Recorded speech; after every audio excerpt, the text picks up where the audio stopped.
this. Okay, a push and pull. Exerted मतलब apply होना, ठीक है. Exerted by an object to another object. ठीक है, ये बात हम लोग पिछले 2 लेक्चर से कर चुके हैं. ठीक है, आपका फर्स्ट टाइम है, सो मैं इतना वो मतलब ब्रीफली आपको बताऊंगा ये चीज़. और अगर आपको प्रॉब्लम होगी तो वीडियोस अपलोड होंगी. अभी वीडियो है मेरे पास प्रीवियस लेक्चर की, सो उसमें आपको फोर्स के बारे में और इन सब के बारे में पता चलेगा. फिर फोर्स होता कैसे है. Force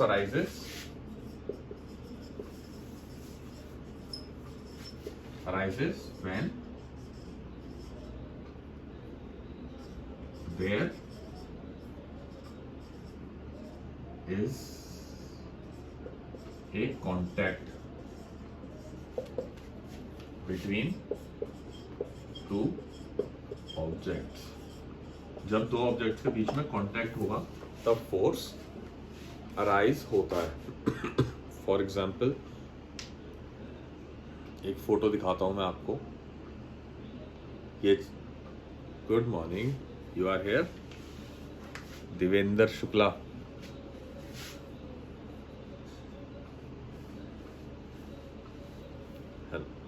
What happened? Beta, your screens have been stuck or mine has been stuck. मेरी स्क्रीन मूव कर रही है, आप मुझे देख सकते हैं.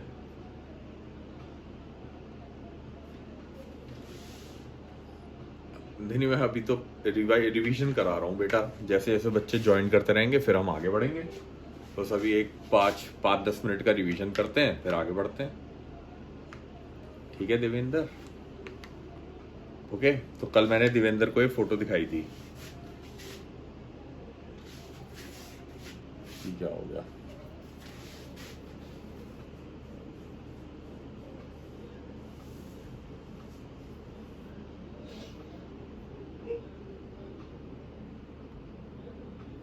ओके, मेरी स्क्रीन चल रही है ना.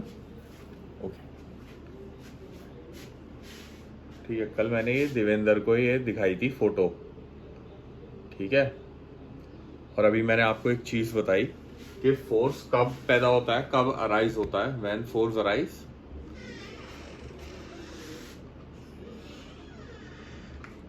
Very good, yes. A push or pull exerted by an object to another object. So इसका मतलब क्या हुआ, एक ऑब्जेक्ट दूसरे ऑब्जेक्ट से कांटेक्ट में आया. ठीक है, बिना कांटेक्ट में आए आप फोर्स नहीं लगा सकते. ठीक है, ये चीज हो गई. हाँ जी बताइए. जैसे कि किसमें. हाँ जी बिल्कुल. ठीक है, जैसे आप रस्सी खींचते हो, आप जो भी काम करते हो उसमें फोर्स जब लगेगा जब आप किसी के कांटेक्ट में आओगे, ऑब्जेक्ट टू कांटेक्ट में आ रहे हैं. लेकिन ये बात सिर्फ 8th क्लास तक ही सही है. ठीक है, इसके बाद आपको कुछ चीजें पता होनी चाहिए, जैसे मैग्नेटिक फोर्स हो गया, इलेक्ट्रोमैग्नेटिक फोर्स हो गया. ठीक है. हाँ जी, हाँ जी, ग्रेविटेशन फोर्स हो गया. ठीक है. नहीं बेटा, फ्रिक्शन तो खैर कांटेक्ट के बिना नहीं हो सकता. फ्रिक्शन तो कांटेक्ट फोर्स है. I am talking about non contact force. ठीक है, आज हम इसी के बारे में बात करेंगे, contact and non contact force. यहां तक तो हमने कल बात कर ली थी. इसके आगे हमने ये बात करी थी कि फोर्स जो होता है, force has magnitude and direction. ठीक है, डायरेक्शन होता है और मैग्नीट्यूड होता है. और ये कौन सी क्वांटिटी होती है जिसमें मैग्नीट्यूड और डायरेक्शन होता है, वो होती है वेक्टर क्वांटिटी. ये चीज कल मैंने बताई थी, कल डिटेल में बताई थी. आप वीडियो चेक करेंगे तो आपको मिलेगी. ठीक है, डिटेल्ड में. Okay, so don't worry about that. Magnitude and direction. और ऐसी क्वांटिटी जिसमें खाली मैग्नीट्यूड होता है उन क्वांटिटीज को कहते हैं स्केलर क्वांटिटी, ठीक है। But force is a quantity which are having magnitude as well as the direction. तो बात करते हैं contact and non contact forces, ठीक है।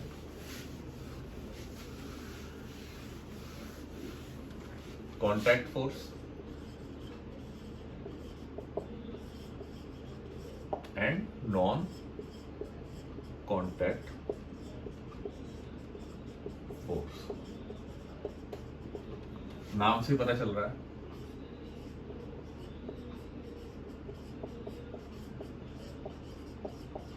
कॉन्टैक्ट फोर्स का मतलब कॉन्टैक्ट में जब दो बॉडी आएंगी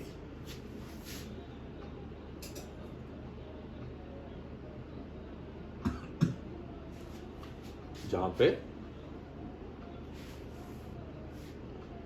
बॉडीज के बीच में डिस्टेंस होगा और बॉडीज फिजिकली कांटेक्ट में नहीं होंगी, उसको नॉन कांटेक्ट फोर्स बोलेंगे, ठीक है। तो contact force when objects are physically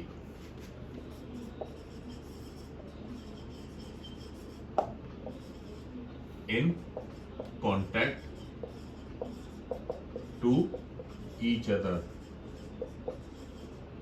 okay.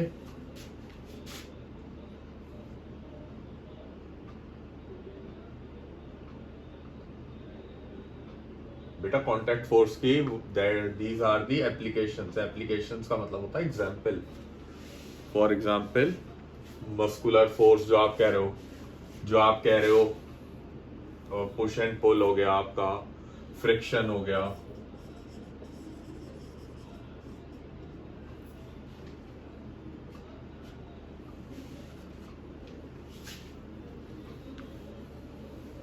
जी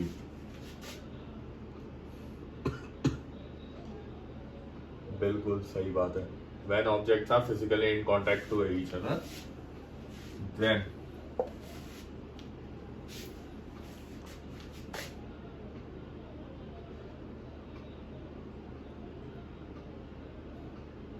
बेटा friction is a next chapter, मैं फ्रिक्शन अभी नहीं पढ़ा रहा हूँ, ठीक है। फ्रिक्शन की बात करेंगे। फ्रिक्शन एक्चुअल में नेगेटिव फोर्स होता है। नेगेटिव फोर्स क्यों होता है? क्योंकि वो किसी चीज को रोकता है, ठीक है। अपोजिंग फोर्स, ठीक है, अपोजिंग फोर्स होता है वो, ठीक है। उसकी बात हम नेक्स्ट चैप्टर में करेंगे। अभी हम कॉन्टैक्ट और नॉन कॉन्टैक्ट की बात करते हैं। ये force applied when two objects, यहाँ पे एक चीज और आएगी, force applied when objects are physically in contact with each other, okay. चाहे वो दो ऑब्जेक्ट्स हो, चाहे तीन ऑब्जेक्ट हो, कितने भी ऑब्जेक्ट हो, जब वो फिजिकली कांटेक्ट में आएंगे तभी आपका फोर्स लगेगा। नॉन कांटेक्ट में force applied when even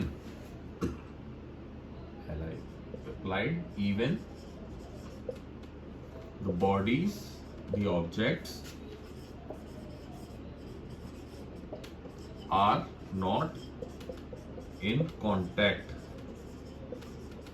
to each other,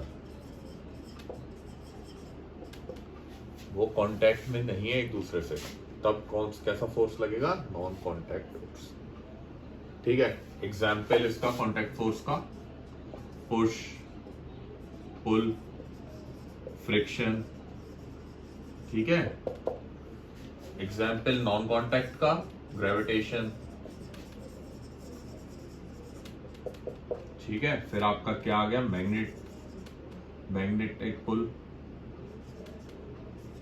या मैग्नेटिक फोर्स बोल लो आप, ठीक है। Etcetera etcetera, there are many of them, okay. यहां तक बात क्लियर है? और कुछ पूछना हो तो पूछिए आप, ओके। फिर बात आती है जो ये कांटेक्ट फोर्स है, नॉन कांटेक्ट फोर्स है, इनकी मैंने कुछ प्रॉपर्टीज बताई थी। क्या क्या बताई थी? एक तो इनसे क्या हो सकता है? डायरेक्शन चेंज हो सकता है। When you apply a force, एक लाइन लिख रहा हूं मैं, a force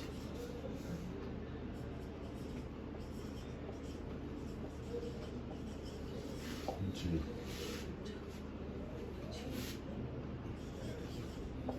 state of motion.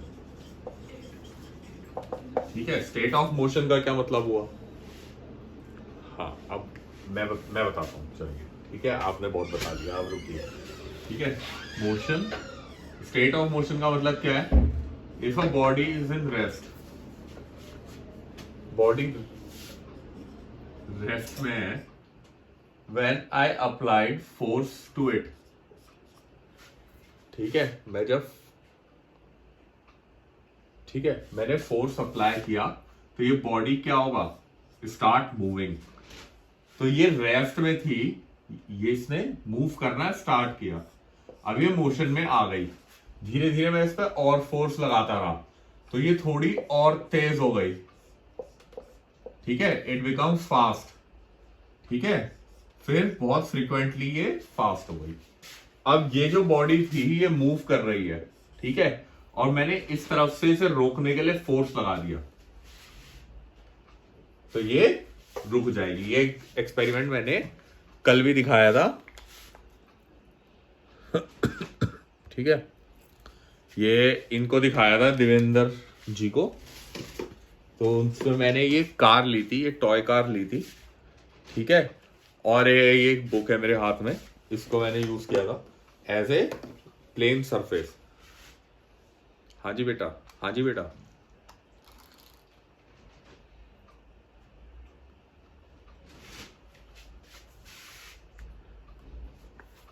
मेरी स्क्रीन हट जा रही है? अच्छा, कोई बात नहीं।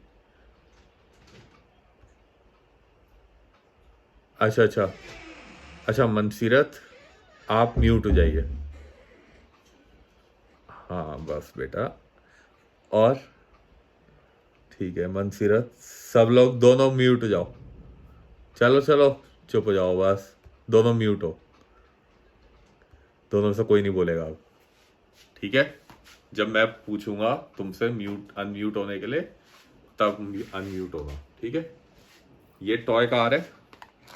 ठीक है, मैंने इसे यहां पे रखा है, इस पर फोर्स लगाऊंगा तो ये मूव करेगी, आगे की तरफ करेगी।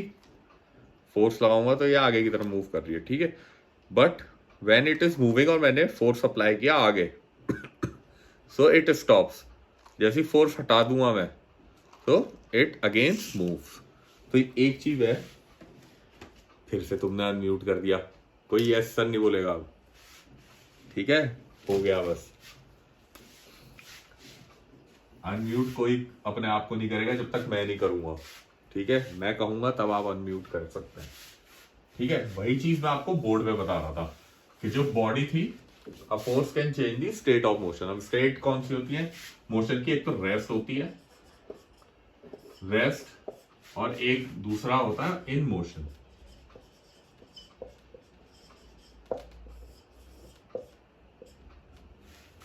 ठीक है, मोशन का मतलब है व्हेन बॉडी इज मूविंग, और रेस्ट का मतलब है वो बॉडी इज कीपिंग आइडल। ठीक है, जब आप हायर एजुकेशन में जाएंगे, यानी कि अभी आप 8th क्लास में, अभी जब आप 9th में 10th में पहुंचेंगे तो वहां पे एक प्रॉपर्टी आती है दैट कॉल्ड्स इनर्शिया। ठीक है, वो अभी नहीं आएगी आपकी, अभी कुछ नहीं आपका, वो फोर्स का इंट्रोडक्टरी पार्ट है। मैं इसलिए बता रहा हूं क्योंकि आज बता दूंगा तो कल आपको आसानी होगी इस चीज के बारे में। ठीक है, तो इनर्शिया जो होती है,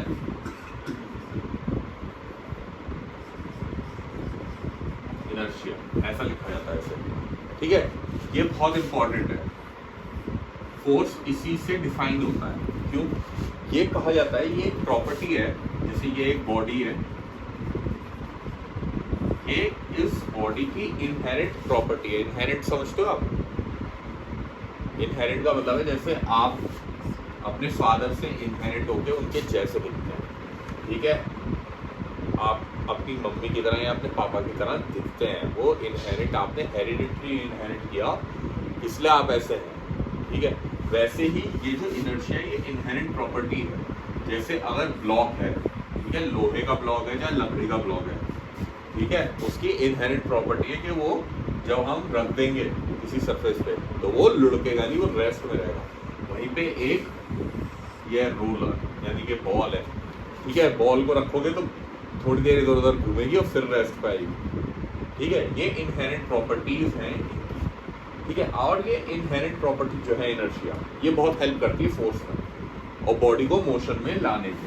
ठीक है, कैसे करती है, क्या होता है, जो इनहेरेंट प्रॉपर्टी है बॉडी की, ये अपोजिंग फोर्स होता है, एक तरीके से अपोजिंग होती है। क्यों? क्योंकि जब फोर्स लगाते हैं आप लोग, बॉडी चाहे कितनी भी हो भारी, ठीक है, फोर्स लगाते हैं तो एकदम तो स्टार्ट नहीं होती, बट आफ्टर सम टाइम वो it starts moving when the force is greater. ठीक है, जब हम फोर्स ग्रेटर लगा देते हैं as compare to the weight of this block या फिर बॉडी। ठीक है, और इनर्शिया एक चीज और है, जब हम किसी कार को धक्का देते हैं, ठीक है, या किसी भी चीज को धक्का देते हैं, तो आपने देखा होगा कि वो एकदम नहीं रुकती। अगर जैसे हम फोर्स हटा भी देते हैं तो एकदम नहीं रुकती, वो कंटिन्यू रहती है, थोड़ी देर बाद आगे जा जाके धीमी होकर रुक जाती। ठीक है, ये जो धीमी होकर रुकती है, ये क्या है कि जो इनर्शिया है ये बॉडी को कंटिन्यू रखता है इन स्टेट ऑफ रेस्ट और मोशन। ठीक है, until and unless some external force applied। ठीक है, ये डेफिनेशन आपको मिलेगी लॉ ऑफ इनर्शिया में जब आप 10th क्लास में जाओगे। ठीक है, तब तक के लिए बस फोर्स है, ठीक है, तब तक के लिए इनर्शिया कुछ नहीं है। बट ये चीज़ बतानी इसलिए ज़रूरी थी क्योंकि आप में से कुछ बच्चे होते हैं जो बहुत सोचते हैं कि ऐसा क्यों हुआ। ठीक है, तो ऐसा इसलिए है क्योंकि बहुत फोर्सेस लगते हैं, कोई एक ऑब्जेक्ट में खाली एक फोर्स नहीं लगता, धक्का ही नहीं लगता था, उस पर एयर प्रेशर भी लगता है, उस पर फ्रिक्शन भी लगता है, ठीक है, उस पर ग्रेविटेशन भी लगती है, हर चीज लगती है। बेटा वैसे तुम ये यस सर कैसे बोल पा रहे हो जब मैंने म्यूट कर रखा है तुम्हें?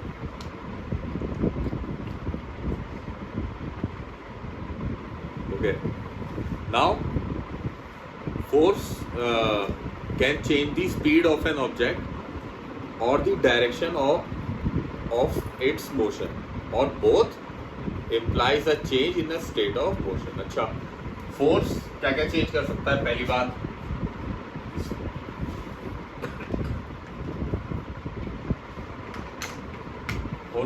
force can change speed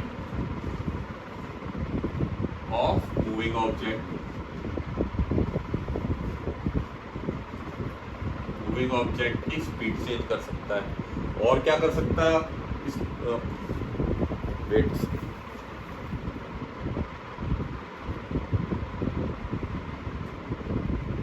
yes, now you can see me aboard, yes,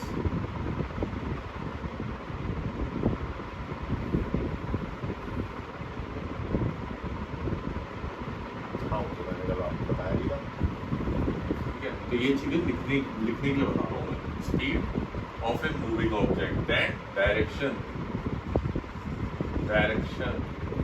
of the moving object. और क्या चेंज कर सकता है?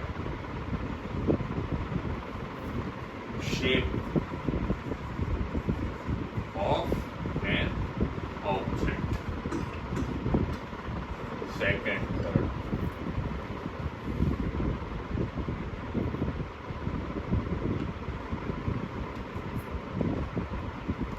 ओके, सो फोर्स लिख लेना, एक्टिंग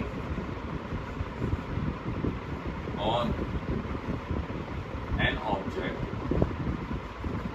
कुछ भी आपको प्रॉब्लम होती है, कुछ आपको पूछना होता है, तो पहले आप चैट बॉक्स पे भी लिख सकते हैं।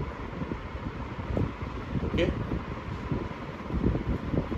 Force acting on an object में ब्रिंग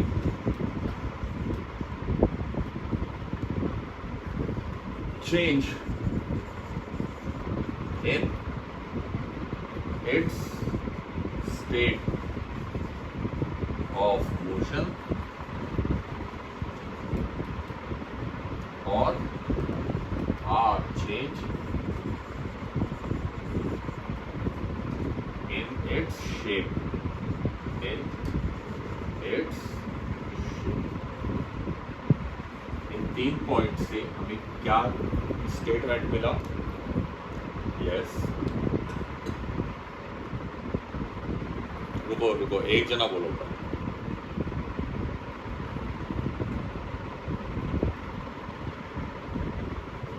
यस,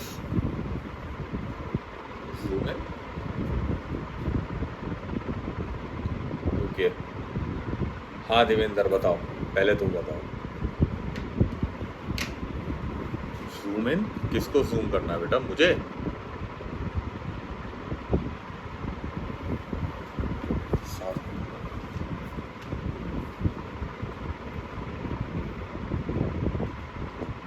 अच्छा, तो मैं फ्लैश बंद कर देता हूँ।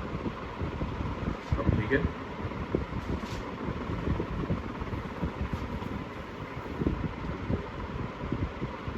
फाइन।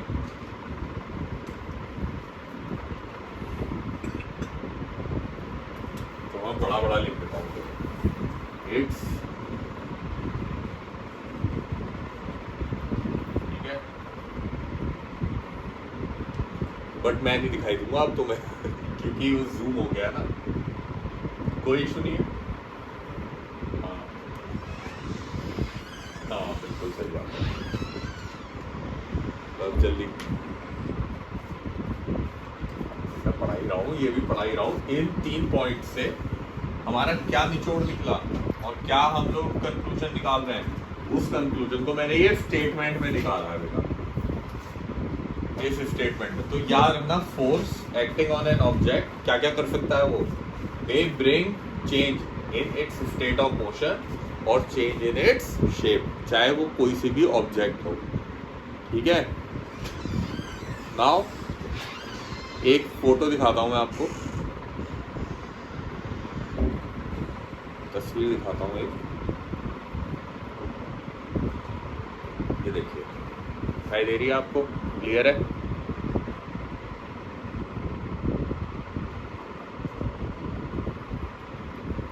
क्लियर है ना? एक फोटो आपकी एनसीईआरटी में भी दे रखी है, फोटो है ना?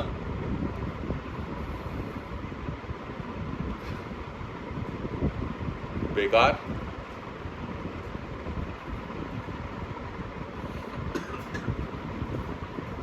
बेटा एनसीईआरटी के अलावा कहीं से कुछ नहीं आता है अगर आप कॉम्पिटिटिव एग्जाम्स में जाओ। पियर्सन, अच्छा हाँ मुझे पता है पियर्सन।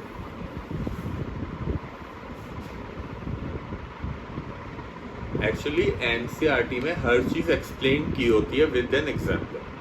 ठीक है। पियर्सन में और किसी भी और किताबों में सब में एक चीज डायरेक्ट दी हुई होती है। जैसे अब यहाँ पे हम लोग जो डेफिनेशन है फोर्स की क्या लेते हैं? अब फोर्स इज ए पुल और पुश, राइट? ठीक है, when two bodies are in contact. But अगर वहीं पे एनसीईआरटी में बात की जाए तो एनसीईआरटी में क्या कहते हैं? वो आपको एग्जाम्पल दे देंगे, ढेर सारी फोटोज देंगे। हाँ जी। तो to move tyre faster we have to push repeatedly, आपको पता होना चाहिए। ठीक है। अब ये टायर है, बचपन में अगर आपने खेला हो कभी, हमने तो खेला है अपने टाइम पे, क्योंकि हमारे टाइम पे लाइट बहुत जाया करती थी, तो we used to play such type of game. But maybe आप लोगों ने कभी ना खेला हो और you don't belong from the village. अगर विलेज में कभी देखो तो बच्चे क्या करते हैं, फॉर एंटरटेनमेंट साइकिल का टायर लेते हैं और उस पर डंडी से मारते चलते हैं और वो गोल घूमता है। ठीक है, मिला है, बहुत अच्छी बात है। अब माइक बंद कर। ठीक है, तो उसके लिए अगर उस टायर को हमें कंटिन्यूअसली मोशन में रखना है तो क्या करना पड़ता है? बार बार डंडा मारना पड़ता है ना। वो बार बार डंडा मारने का मतलब क्या है? अब जरा मैं जूम आउट कर देता हूँ क्योंकि अभी तो हम बात कर रहे हैं। बार बार डंडा मारने का वो क्या है, उसके पीछे कारण क्या है? What is the reason behind कि हम कंटिन्यूअसली वी आर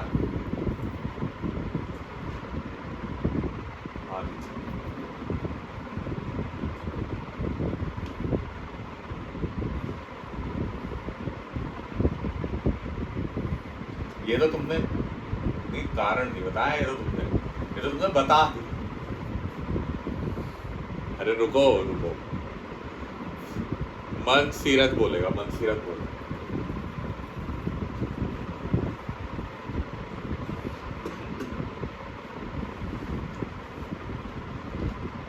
अब चुप हो जाओ। आप प्रकृति Shukla,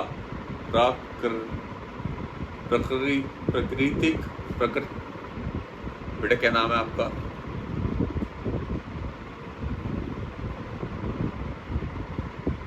okay, there is a connectivity problem at your side.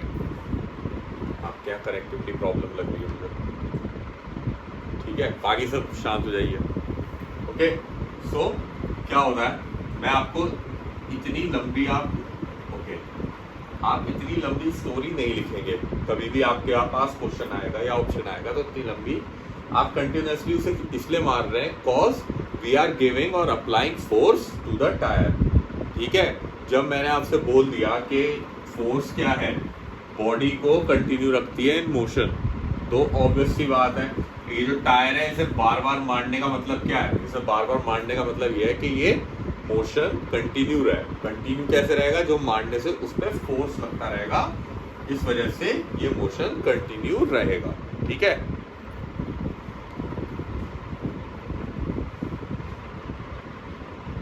Okay then now हमने वो बात कर ली थी नॉन कांटेक्ट फोर्स और कांटेक्ट फोर्स की बात हो गई। ठीक है, अब बात करते हैं थ्रस्ट की। एक वर्ड आता है थ्रस्ट, THRUS।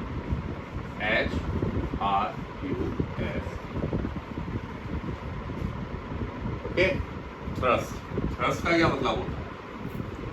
किसी को नहीं पता? The force acting on a surface in a direction perpendicular to it. Okay, क्या मतलब हुआ? दबाव, जिसे आप कहते हो। ठीक है, कोई बॉडी है, कोई सरफेस है, ठीक है, उस पे एक ऑब्जेक्ट है, उस पे अगर परपेंडिकुलर ये होता है बेटा जिसका एंगल 90 डिग्री का होता है, परपेंडिकुलर फोर्स लग रहा है, तो ऐसे फोर्स को आप थ्रस्ट बोलते हो। जैसे हाइड्रोलिक प्रेस आपने देखी है, हाइड्रोलिक प्रेस कुछ ऐसे होती है। ठीक है, और यहाँ पे ट्रे लगी होती है, वहां पे आप अगर बॉल रखते हो, ball in the sense iron ball, तो ये हाइड्रोलिक प्रेस इसे दबा देती है। ठीक है, दबा के इसे बिल्कुल चपटा कर देती है ऐसे। ठीक है,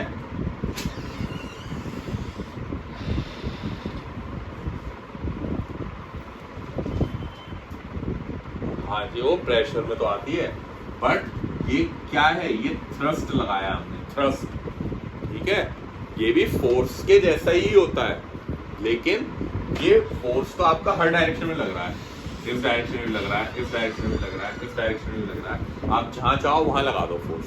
डिग्गी बंद कर रहे हो गाड़ी की, उसे पुश कर रहे हो नीचे की तरफ, ठीक है, वो भी फोर्स है। ठीक है, धक्का दे रहे हो गाड़ी को, वो भी फोर्स है। ठीक है, उसकी टायर चेंज करने के लिए उसे थोड़ा उठा रहे हो, दैट इज ऑल्सो फोर्स। लेकिन यहाँ पे डायरेक्शन का कोई एंगल नहीं, बट फॉर थ्रस्ट की जहाँ पे बात होती है वहां पे हमेशा वो परपेंडिकुलर होता है, परपेंडिकुलर। ठीक है, परपेंडिकुलर ऑफ इट। सो लिख देते हैं थ्रस्ट की डेफिनेशन। समझ में आया थ्रस्ट क्या है?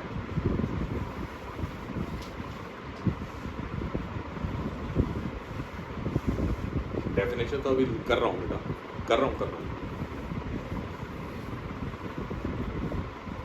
दी फोर्स, अब तो बड़ा लिख रहा हूँ मैं और कैपिटल में ही लिख ताकि आपको दिखाई दे जाए। The force that acts on an object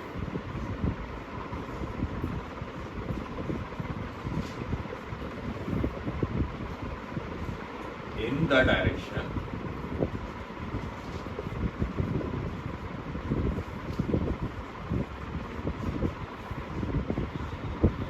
perpendicular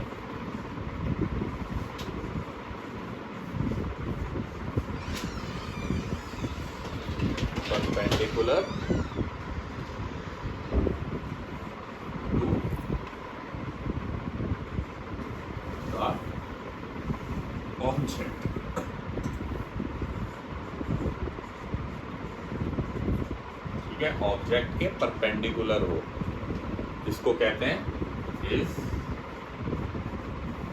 known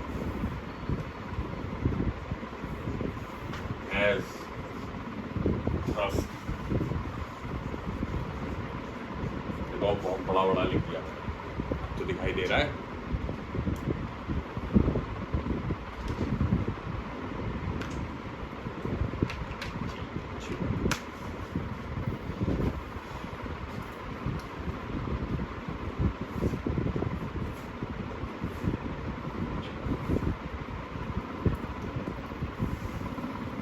Who left?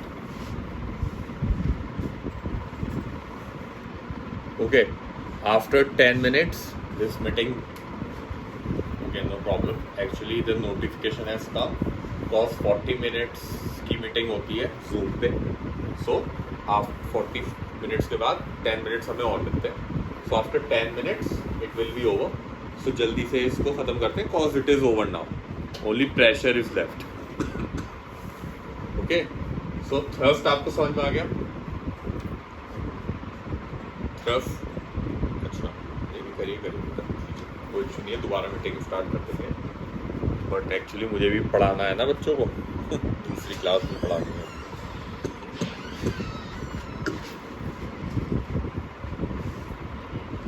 जी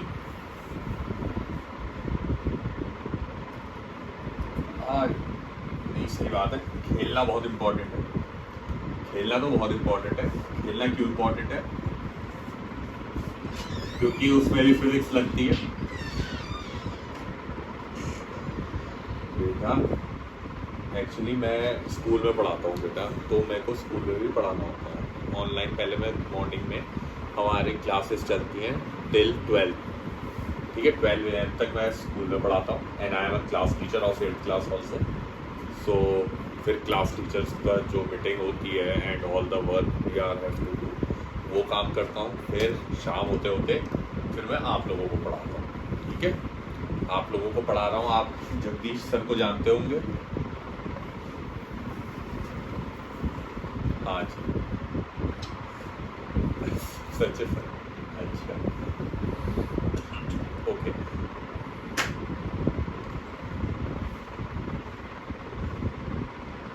अच्छा बेटा, जगदीश सर और हम आरिफ सर भी अच्छे, बिल्कुल होंगे अच्छे।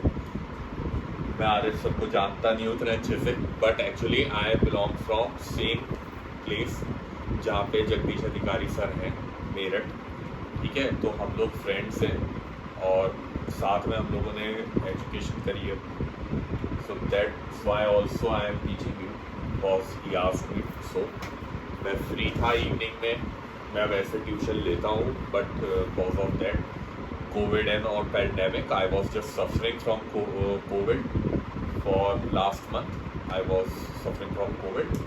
तो उसके बाद I just recovered, but yes I am not properly well, I can't say that I am properly well. This pandemic has used all the education and everything, okay? तो ऐसी बात नहीं है कि पैंडेमिक है नहीं या आप खेलो मत, खेलो, but you should take proper precautions, ठीक है। प्रॉपर प्रिकॉशंस कैसे? स्टीम लीजिए, अपने को बचा के रखिए, क्योंकि आप बहुत छोटे हैं, ठीक है, आपको होता है then it will cost every parent, okay. आपके पेरेंट्स को ज़्यादा प्रॉब्लम होगी। आप लोग खेलिए कूदिए, जो करना है करिए, घर में करके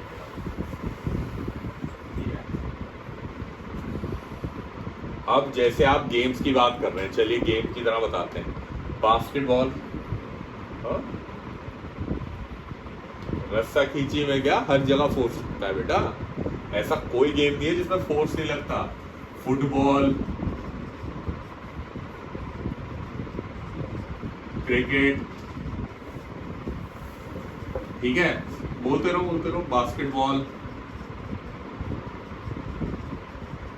ठीक है। चलो 3 गेम ले लिए मैंने, बस बस बस बस बस, अरे रुको, अरे रुक जाओ, बस, अरे शांति, थमो, बस रुक जाओ। देखो 3 गेम मैंने ले लिए। 3 गेम ऐसे हैं जो इंडिया में बहुत खेले जाते हैं। आपने खेले भी होंगे और देखा भी होगा लोगों को खेलते हुए। इन तीनों गेमों में साइंस लगती है, फिजिक्स लगती है और डिफरेंट पार्ट्स ऑफ फिजिक्स लगते हैं। ठीक है, कैसे?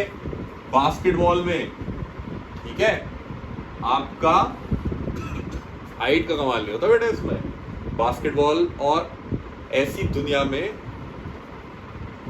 बेटा, दुनिया में हर चीज, एवरीथिंग सिर्फ दिमाग से चलती है। ठीक है, चाहे वो गेम हो, चाहे वो गाड़ी हो, चाहे वो पढ़ाई हो। सिर्फ पढ़ाई में दिमाग इस्तेमाल नहीं होता, हर चीज में दिमाग इस्तेमाल होता है। ठीक है, बास्केटबॉल, अच्छा, बहुत अच्छी बात है, कॉन्ग्रेचुलेशंस।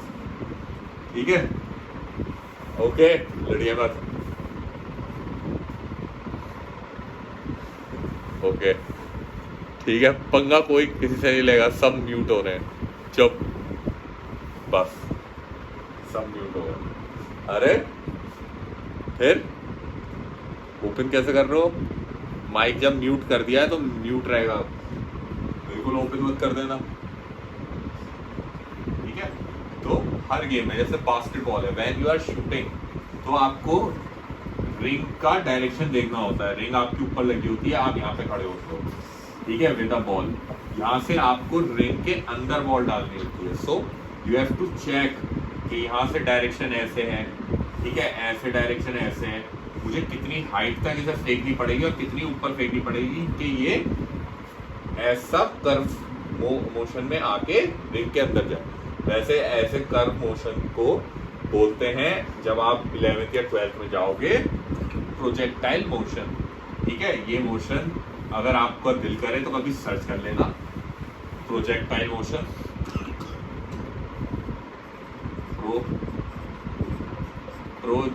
PILE, प्रोजेक्टाइल मोशन, इसे सर्च कर लेना। वैसे ये आपसे रिलेटेड कुछ नहीं है और आपको 10th तक कभी नहीं देखने को मिलेगा प्रोजेक्टाइल मोशन। इसका डेफिनेशन का क्या करोगे आप? इसकी डेफिनेशन होती है when you are throwing any object to opposite, क्या कहेंगे, when you are throwing an object to a higher altitude and it follows a path and it returns back not on the same position from where you are projecting the object. मतलब क्या हुआ, अगर मैं यहाँ खड़ा हूं, अगर मैं ऊपर की तरफ थूकूंगा तो थूक कहाँ गिरेगा? मेरे मुंह पे गिरेगा। ये बहुत गंदा एग्जाम्पल था, बट अगर मैं सीधा खड़ा हूं, मैं ऊपर की तरफ बॉल फेंकता हूँ, क्रिकेट बॉल, तो वो बॉल सीधे मेरे पास ही आएगी गिर के। ठीक है, बट जब आप एक तरफ खड़े हैं और आपको बाउंड्री के पार बॉल फेंकनी है, यानी कि दो बच्चे खेल रहे हैं, तो वो यहाँ से बॉल फेंकेगा दूसरे दोस्त के पास, तो आप ऊपर की तरफ ही फेंक रहे हैं, लेकिन वो बॉल आपकी जहां पे आप खड़े हो वहां नहीं गिर रही है। ऐसे मोशन को कहते हैं प्रोजेक्टाइल मोशन। ठीक है, इसको बस समझ लो, क्योंकि ये लाइफ में आगे आएगा, अभी कहीं नहीं आएगा। ठीक है, अभी आप पढ़ के भी कुछ नहीं कर पाओगे इससे। ठीक है, आप किसको बताओगे तो लोग कहेंगे ये कौन सी नई चीज आई है। ठीक है, सो जी बिल्कुल 11th में आएगा, आपके 11th क्लास में आपका प्रोजेक्टाइल मोशन आएगा, इसकी डेरिवेशन आएगी। फिर उसमें आती हैं चीजें, रेंज आती है, हाइट आती है। ठीक है, ये सारी चीजें किस लिए आती हैं? क्योंकि आप जब खेल रहे भी होते हो तो आप एक चीज कहते हो, जैसे बास्केटबॉल खेल रहे हो, ये रही रेंज, यहाँ पे आप खड़े हो, ठीक है, आपकी बॉल लगी नहीं और यहीं पे गिर गई, तो क्या कहते हो आप? रेंज छोटी रह गई, रेंज बढ़ानी पड़ेगी। So when you increase the range, increase range करी है मैंने, रेंज इंक्रीज करी तो रिंग पे लग गई। ठीक है, रिंग से लग के वापस आ गई बॉल। हाँ, फिर जब मैंने देखा रिंग से लग गई, तो फिर हम क्या कहते हैं? हाइट बढ़ानी पड़ेगी। ठीक है, हाइट और रेंज का कॉम्बिनेशन बना के हम बास्केटबॉल को बास्केटबॉल के रिंग के अंदर डालते हैं। दूसरी बात, जब आप मूवमेंट करते हैं बॉल के साथ, because you are carrying something with you, तो आपकी बॉडी वैसे नहीं भागती है जैसे आप नॉर्मल रेस में भाग रहे हैं। ठीक है, तेज तेज भाग रहे हो। ठीक है, you have to carry the ball in your hand, आप उसे ड्रिबल करते हुए आगे जाते हैं। So there is some difference, आपकी स्पीड कम होती है। ठीक है। बाकी लोग तो बिना बॉल के भाग रहे हैं, जो लोग बिना बॉल के भाग रहे हैं, आपको डिफेंड करने आ रहे हैं, आपसे छीनने आ रहे हैं बॉल, वो तो बिना बॉल के भाग रहे हैं, तो ऑब्वियसली बात है उनके पास एडवांटेज है। वहां पे क्या काम आता है, टीम वर्क काम आता है, डायरेक्शन काम आता है। आपने बॉल ड्रिबल करी, थोड़ा आगे गए, आपके सामने दो लड़के आ गए रोकने के बाद, तो आप क्या करते हो, आप बॉल पास करते हो, डायरेक्शन चेंज कर देते हो बॉल को अपने दोस्त के पास या फिर अपने टीममेट की तरफ। हाँ जी, बिल्कुल जीतोगे अगर दिमाग से खेलोगे तो, ठीक है। यहाँ पे हर जगह ईच एंड एवरी गेम, ठीक है, आपकी लाइफ में कोई भी सीरियस से सीरियस इश्यूज हो, फिजिक्स वहां पे काम आती है। एक लाइव एग्जांपल देके फिर ये खत्म ही होगी क्लास।